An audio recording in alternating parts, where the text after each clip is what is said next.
जय हिंद। तो समझते हैं बिहार शिक्षक भर्ती में एनआईए से डीएलएड अभ्यर्थियों के लिए कौन कौन से आवश्यक डॉक्यूमेंट चाहिए डॉक्यूमेंट वेरिफिकेशन के लिए, या बीपीएससी डीवी के लिए एनआईए से डीएलएड अभ्यर्थियों के लिए कौन कौन से इंपॉर्टेंट डॉक्यूमेंट की आवश्यकता पड़ेगी।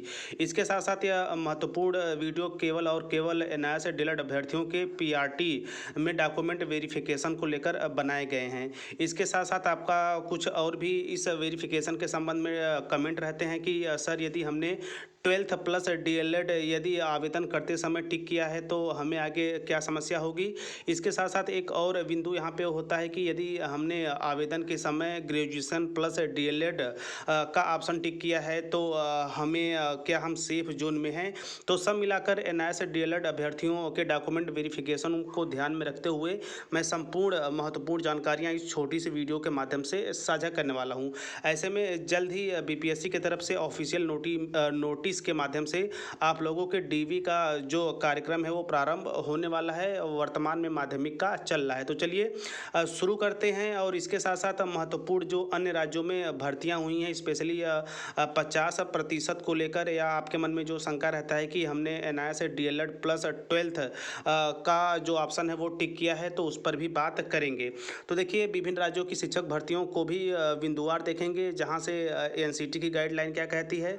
इसके साथ साथ हम बिहार शिक्षक भर्ती की नियमावली पर भी एक विस्तृत दृष्टि डालेंगे, जहां से यदि आपने किसी भी ऑप्शन को टिक किया हो, चाहे वह 12th प्लस डीएलएड हो या फिर ग्रेजुएशन प्लस डीएलएड हो, तो वहां से आपकी जो समस्याएं हैं वो बिल्कुल दूर हो जाएंगी और आप बिल्कुल निश्चिंत हो जाएंगे डीवी के लिए, यदि आपके अच्छे खासे नंबर या फिर आप कटऑफ के एक सेफ कटऑफ के अंतर्गत आते हैं। तो चलिए वीडियो प्रारंभ करते हैं। तो ऐसे में सबसे पहली जो बात आपके मन में ये रहती है कि सर हमने फॉर्म आवेदन करते वक्त, जैसा कि उसमें ऑप्शन भी था 12th प्लस डीएलएड अप्लाई किया है, तो क्या हम सेफ हैं या हमें आगे कोई समस्या तो नहीं होगी। तो ऐसे में आपको किसी तरह की कोई समस्या नहीं होने वाली है। जी हाँ, अभी वर्तमान समय में यहाँ पे जो झारखंड की भर्ती कंप्लीट हुई है उसमें भी यही कहा गया था कि 10+2 intermediate with 2 year diploma in elementary education, यानी कि 12वीं के साथ आपका 2 वर्ष का एलिमेंट्री एजुकेशन होना अनिवार्य है। इसके साथ साथ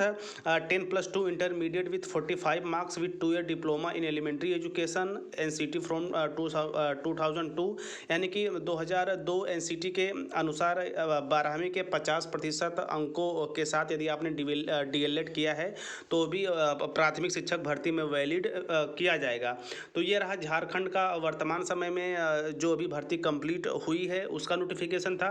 वहीं यदि अपने उत्तर प्रदेश की बात की जाए तो आप देख सकते हैं कि यहाँ पर जो स्पेशली पिछली जो भर्ती 2018-19 में 69,000 की हुई थी, उसमें क्या रखा गया था, जो एलिजिबिलिटी थी। तो देखिए, इसमें कहा गया था कि bachelor degree in any stream with UP TET CTET primary level exam pass with one of following eligibility details, यानी कि अपने उत्तर प्रदेश में जो 69,000 की भर्ती हुई थी उसमें स्नातक के साथ यूपी या यूपी टेट या सीटेड प्रथम लेवल क्लियर मांगा था।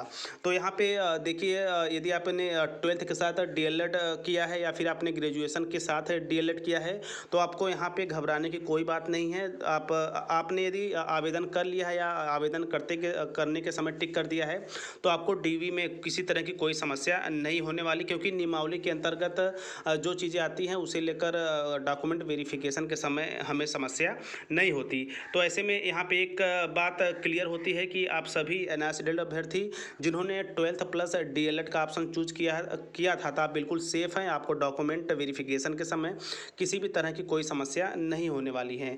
वहीं यदि बात करेंगे बिहार स्कूल टीचर एलिजिबिलिटी या बीपीएससी की तरफ से जो ऑफिशियल नोटिफिकेशन जारी किया गया था प्राइमरी पदों के लिए, देखिए उसमें भी मेंशन किया गया है कि bachelor degree with 50% marks and BEd degree or bachelor degree in any stream with diploma in elementary education, यानी 50% जो है आपको मार्क्स होने चाहिए ग्रेजुएशन में। इसके साथ साथ यदि आपने 50% अंकों के साथ 12वीं किया है, वह 2 वर्षीय डिप्लोमा किया है, यानी डिप्लोमा इन एलिमेंट्री एजुकेशन किया है तो आपको कोई समस्या नहीं होगी।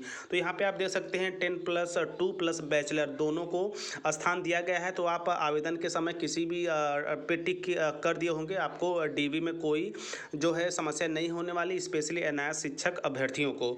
तो ऐसे में ये दो बड़ी बातें थी कि हमने आवेदन के समय +2 या फिर ग्रेजुएशन करके डीएलएड पर टिक किया था, तो क्या हमें आगे दिक्कत होगी, तो आपको कोई समस्याएं नहीं होने वाली हैं। ऐसे में बीपीएससी की तरफ से जो ऑफिशियल चीज़ें जारी की गई थी 10+2 को लेकर, वहाँ पर आप देख सकते हैं यहाँ पे 10+2 45% मार्क्स एंड 2 वर्ष का जो डिप्लोमा होता है उसकी बात की गई। यहाँ पे आप देख सकते हैं बिंदु नंबर 4 में, जैसा कि झारखंड वाले नोटिफिकेशन में भी ऐसा ही मेंशन किया गया था। बाकी 10+2 inter with 50% marks with 4 year B.El.Ed degree और मास्टर डिग्री विथ 55%। तो ऐसे में 4 वर्षीय जो कोर्स की बात की गई है 12वीं के बाद नई राष्ट्रीय शिक्षा नीति के तहत वर्तमान में इसके एडमिशन प्रारंभ हो गए हैं। लेकिन यदि आपने 12वीं के बाद डीएलएड किया है तो वो भी प्राइमरी शिक्षक भर्ती स्पेशली बीपीएससी में बिल्कुल वैलिड है। तो कट ऑफ के अंतर्गत यदि आप एनआईएस डीएलएड अभ्यर्थी आते हैं तो आपको डॉक्यूमेंट वेरिफिकेशन में किसी तरह की कोई समस्या नहीं होने वाली। वहीं स्नातक की बात की जाए, जिन्होंने स्नातक किया है उन्हें भी किसी तरह का कोई समस्या नहीं होने वाली है। समस्या वहाँ पे होगी यदि आपने एनआईएस से डीएलएड प्लस ग्रेजुएशन एक साथ किया है, तो वहाँ पे समस्या हो सकती है, क्योंकि एक समय में आप एक ही जगह पे होंगे, दो जगह नहीं हो सकते। तो ये रहा वर्तमान समय में आपके कुछ वेरिफिकेशन को लेकर कमेंट भी आ रही थी। तो मैंने पूरा प्रयास किया कि ऑफिशियल चीज़ों के माध्यम से आप लोगों तक जो वर्तमान में जानकारियां हैं वो स्पष्ट की जा सके, ताकि आप भी यदि कट ऑफ के अंतर्गत आते हैं, आपके अच्छे खासे मार्क्स हैं, तो आपको अपने सिलेक्शन को लेकर या फिर जल्द ही बीपीएससी के द्वारा ऑफिशियल नोटिस के माध्यम से आपके जो डॉक्यूमेंट होंगे वो अपलोड करवाए जाएंगे, जिस तरह से माध्यमिक शिक्षकों के वेरिफिकेशन के अपलोड करवाए गए थे। तो यहाँ पर आप 2 से 3 चीज़ें बिल्कुल क्लियर रखिए कि आपका जो कोर्स है, ऐसे में कोर्स के वैलिड होने को लेकर भी बार बार कमेंट आ रही थी, सर क्या हम बिहार में वैलिड होंगे? तो बिल्कुल आप 100% बिहार में वैलिड होंगे। या यूँ कहा जाए कि एनआईएस डीएलएड के इतिहास में बिहार ही वह पहला राज्य है जहाँ पे प्राथमिक शिक्षक भर्ती में एनआईएस डीएलएड को भी मौका दिया गया था। और वर्तमान समय में यदि बात की जाए तो वहाँ पर भी 12th प्लस एनआईएस डीएलएड के साथ साथ ग्रेजुएशन प्लस एनआईएस डीएलएड वर्तमान में सरकारी विद्यालयों में अपनी सेवाएं दे रहे हैं।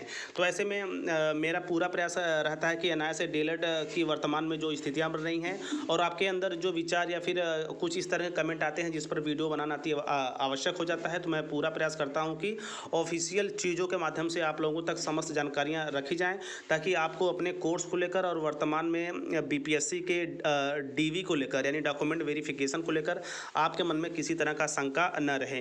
तो इसके साथ साथ एक और महत्वपूर्ण बात करेंगे कि आवश्यक डॉक्यूमेंट क्या क्या होंगे। तो आपने बीपीएससी आवेदन के समय जो जो डॉक्यूमेंट लगाया होगा, सेम डॉक्यूमेंट की आपको आवश्यकता पड़ेगी बीपीएससी डीवी के समय। ऐसे में आपको 10th का जो मार्कशीट सनद होता है, इंटर का जो मार्कशीट सनद होता है, इसके साथ आपको ग्रेजुएशन और एक महत्वपूर्ण चीज़, यदि आपने एनआईएस डीएलएड का मार्कशीट ले लिया है तो आप अपनी डिग्री भी वहां से प्राप्त कर लें, वह भी डीवी के समय मांग सकता है।